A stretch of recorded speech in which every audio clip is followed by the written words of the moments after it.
తులారాశి వారికి ఈ వారం మధ్యస్థ ఫలితాలు గోచరిస్తోంది. రాశి అధిపతి అష్టమాధిపతి అయిన శుక్రుడు లాభస్థానంలో ఉన్నారు కేతువుతో కలిసి. అంత అనుకూలంగా లేదు. చేసిన పని మళ్ళీ చేయడం, రావాల్సిన డబ్బు చేతికి అందుతుంది అనుకుంటే అది వెనక్కి వెళ్ళిపోవడం, ఇటువంటివి జరుగుతాయి. ఖర్చులు అధికంగా ఉంటుంది. ఏ విధంగా సరే శుభకార్యం నిర్వర్తించాలి, చక్కగా మనం 10 మందిలో హుందాగా ఉండాలనుకుంటారు. కానీ ఎక్కడో చోట మమ్మల్ని ఇబ్బంది పెట్టేవాళ్ళు ఉంటారు. ఫైనాన్స్ పరంగా కొంచెం ఇబ్బందులు ఉండే అవకాశం గోచరిస్తోంది. సంతాన పరంగా, ఆరోగ్యపరంగా చిన్న చిన్న ఇబ్బందులు కూడా ఉండే అవకాశం గోచరిస్తోంది. వాటి విషయంలో జాగ్రత్త వహించాలి. ఏదైనా సరే జీవిత భాగస్వామి సలహాలు సూచనలు తీసుకుని ముందుకు వెళ్ళడం చెప్పదగినది. ఒక దూర ప్రాంత ప్రయాణం చేయవలసి ఉంటుంది. ప్రయాణాలు మీకు లాభసాటిగా ఉంటుంది. ఏదైనా ఒక నిర్ణయం తీసుకుంటే వెనకడుగు వేయకుండా ముందుకు వెళ్ళండి, భవిష్యత్తు బాగుంటుంది. అదేవిధంగా మనసు పరిధిలాగా ఆలోచనలు ఎక్కువగా ఉంటాయి.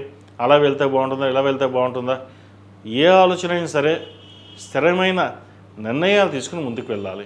వ్యయాధిపతి భాగ్యాధిపతి అయిన బుధుడు దశమ స్థానంలో ఉన్నారు. లాభాధిపతి అయిన రవి భాగ్యంలో ఉన్నారు. సింహానికి ఉన్నంత బలం మీకు ఉంటుంది, కానీ దాన్ని ఉపయోగించరు.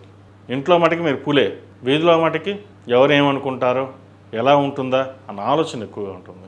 ఇవన్నీ పక్కన పెట్టండి. మీరు ఇంట్లో ఎలా ఉన్నారో బయట కూడా అలాగే ఉండండి. ప్రతి విషయాన్ని భయపడుతూ వెళ్లకుండా స్థిరమైన నిర్ణయం తీసుకుని ముందుకు వెళ్తే మరిన్ని మంచి ఫలితాలు సంప్రాప్తిస్తాయి. ఈ రాశివారు ప్రతిరోజు ప్రతినిత్యం హనుమాన్ ఒత్తులతో దీపారాధన చేయడం, మంగళవారం నాడు శుక్రవారం నాడు కస్తూరి పసుపు ఆరావళ కుంకుమతోటి అమ్మవారికి అభిషేకం చేయించండి. మంచి ఫలితాలు సంప్రాప్తిస్తాయి. ఈ రాశిలో జన్మించిన విద్యార్థులకు కాలం కొంతవరకు బాగుంది.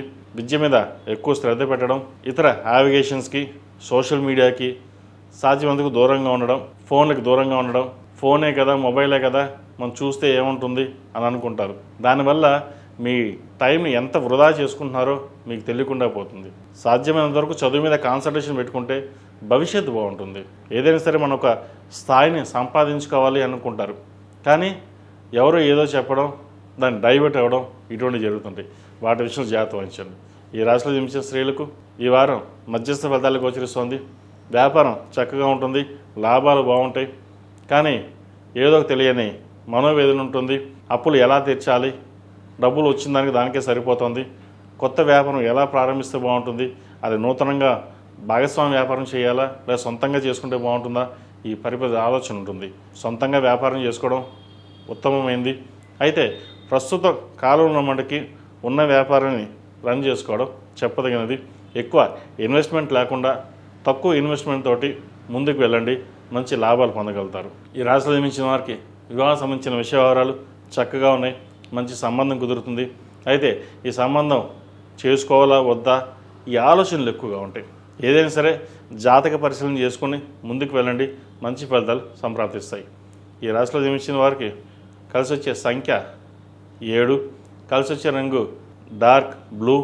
ఏదైనా పని మీద బయటికి వెళ్ళినప్పుడు సోమవారం కానీ శుక్రవారం అడిగిన వెళ్ళండి, మంచి ఫలితాలు సంప్రాప్తిస్తాయి. ఈ పూజస్టోర్.in పసుపు కుంకుమ నుంచి దేవతా విగ్రహాల దాకా అన్ని రకాల పూజలు, వ్రతాలు, గృహప్రవేశం, హోమాది శుభకార్యాలకు కావలసిన పూజా సామాగ్రి అంతా ఒక్కొక్క క్లిక్ తోనే మీ ఇంటి వద్దనే పొందండి. ఈ పూజస్టోర్.in